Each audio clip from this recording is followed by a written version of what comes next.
I promised you to show how to disassemble these Clockspring valves, so let me keep my promise. Before we take this instrument apart, I'll measure the force that goes to move the valve. I have a force meter here, and it seems to be 1.5 Newton. That is worth to remember, because the springs should be like the same afterwards. I'm now going to disassemble these Clockspring houses, and let's see how we do that, and hopefully also put them together again. Before we continue, I will recommend you to use eye protection, because springs are springs, and they can come out faster than we hope for. So, before I disassemble this instrument, I will secure the springs with a pencil. I'll show you why that is a good idea. I can now disassemble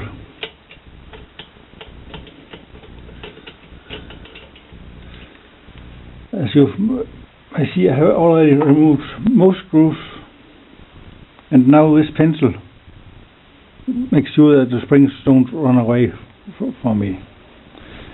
There are a number of screws here that keeps the bridge in place.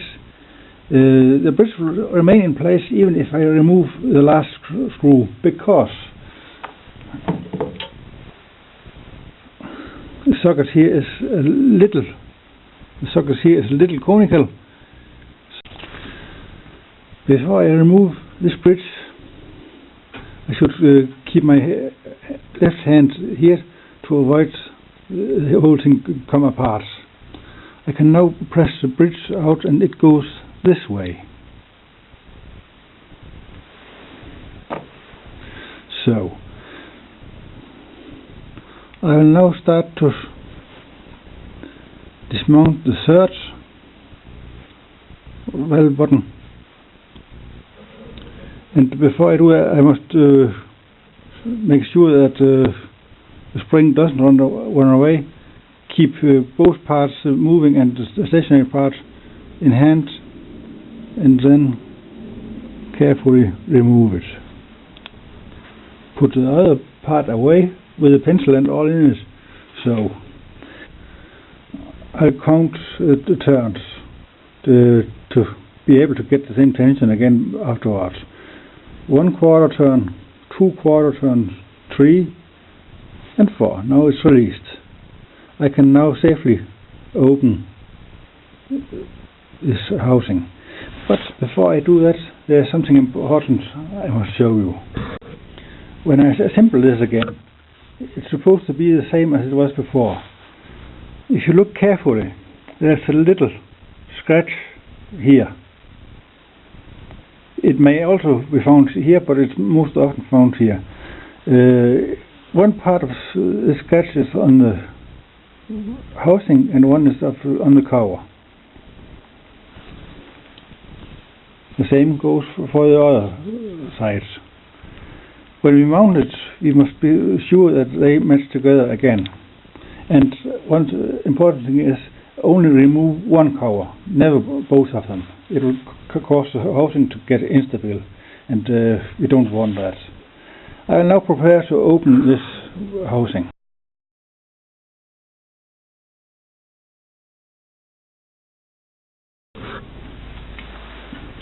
In order to protect this axle, I'll need a piece of wood,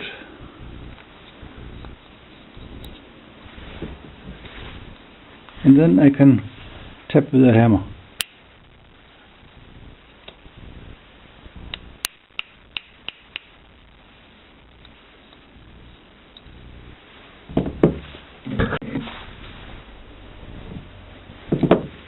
It has now come open, and now I can remove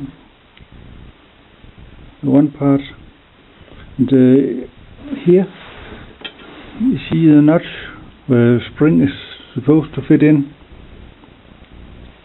and here you see the spring.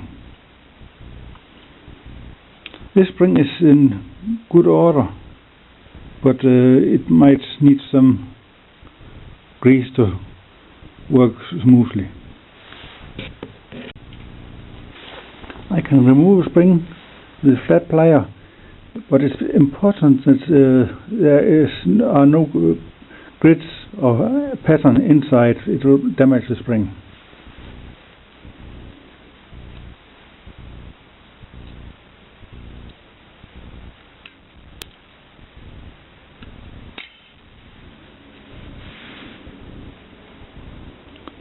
This spring actually looks good, so I'll just add some grease and then we'll close it again.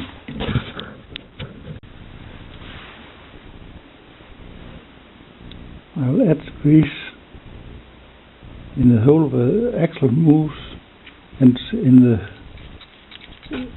inner of the housing,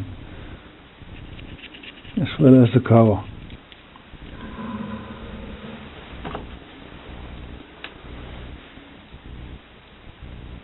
Spring gets some grease too, and I can now relocate it.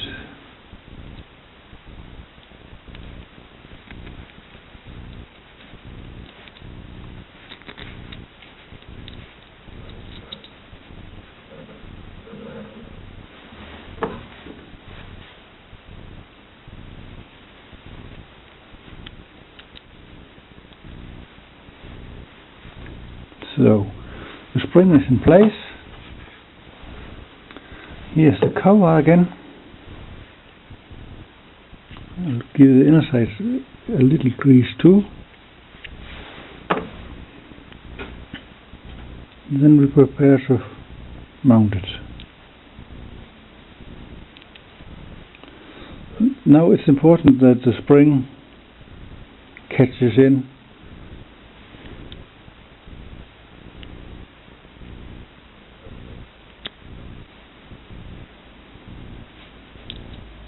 I can feel some resistance now. So now comes the point where these two marks, small scratches, must stand in one line, and then I can close the housing. I'm now ready to assemble this housing again. I need a vise, and I have two pieces of wood prepared to support me by assembling the house. I make sure these two lines stand in one. They are here, and I can now place first piece of wood and then the next. It's very important not to add pressure to this part. The pressure must be added to the cover itself, the lower part of it, never the edge here. I place the next piece of wood, and they must be full parallel. And when I put it in a vise, I use the center of the vise because that is where the parallel force will be best. It's important not to add severe pressure, just gentle.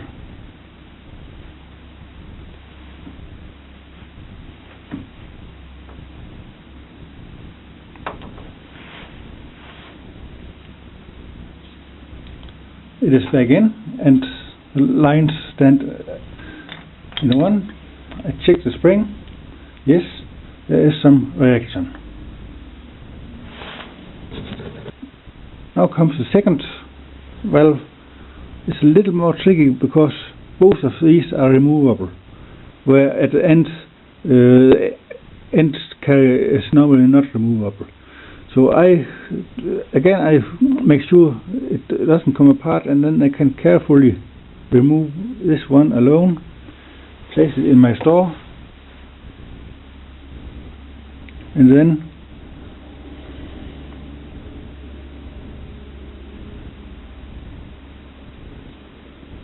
I can release the spring. 1/4 of a turn, 3/4 of a turn. Again, the lines here stand one on both sides, so it's basically okay. I will now take it apart again, hold it in my hand and with my soft hammer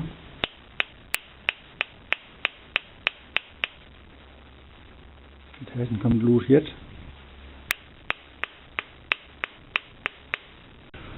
It turns out that the spring of the second valve has a weak spot up here.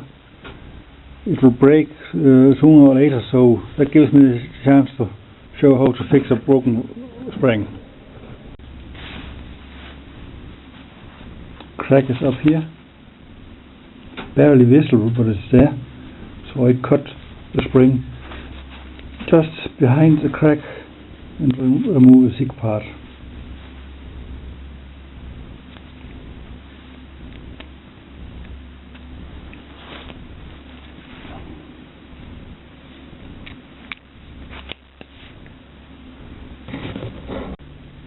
I cannot make a new hook with a spring now because it's hardened, so I take my soft nose pliers and drag the inside a little away, and then with a lighter or something I anneal the end just a little.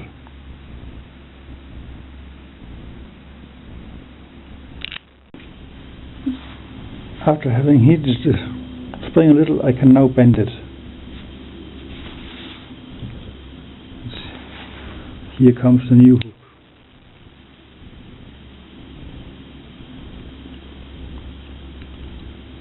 Oh.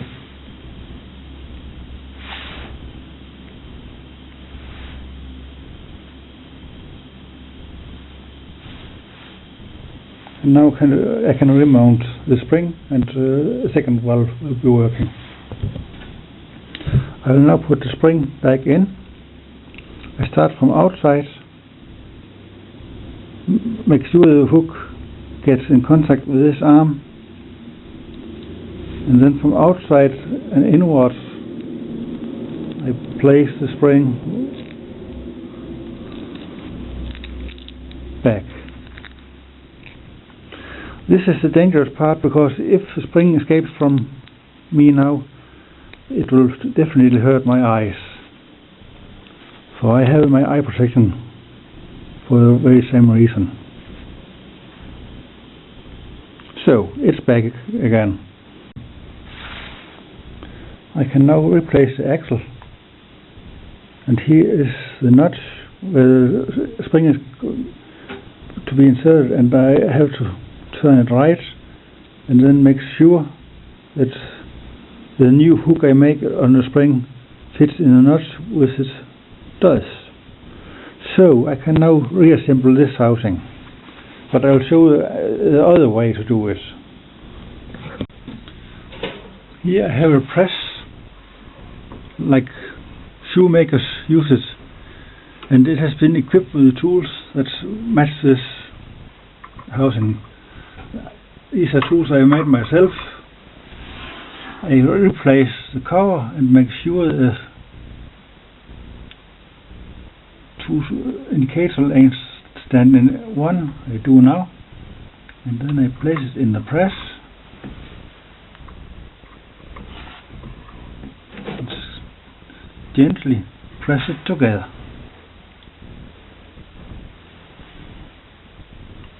That's it.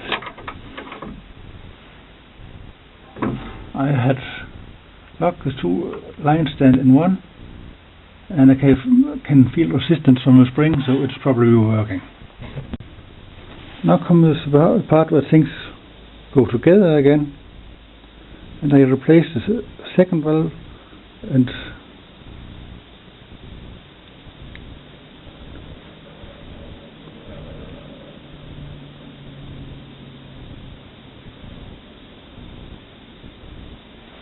tighten the spring. I give it one turn this time,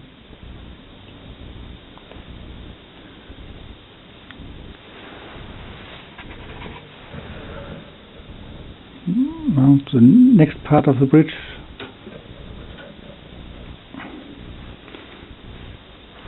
And still keep it together. Yes, there's action. I can mount the third valve.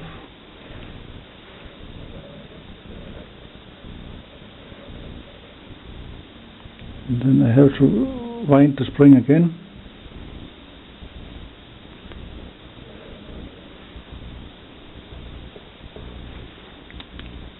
They have action, all of them now. So I can now turn the bridge in place, and it's important to do it right because it won't fit the other way.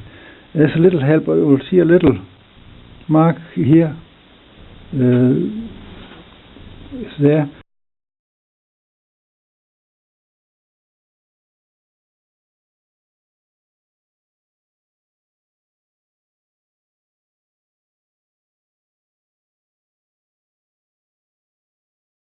It indicates that the first valve goes there, and this is the first valve. So while still keeping the whole thing together in my hands, I can now replace the bridge. I've now got the clock springs back and they work. I'll check with my Newton meter and see how they perform. 1 to 1.25 Newton, like it was before. Unfortunately, this nice instrument will never play again. It's lost all valves, so it will return to where I got it from, and that is the wardrobe of the silent orchestra. Its place is here, and there it will wait for the right spare part to show up or to become a spare part. Thank you for watching.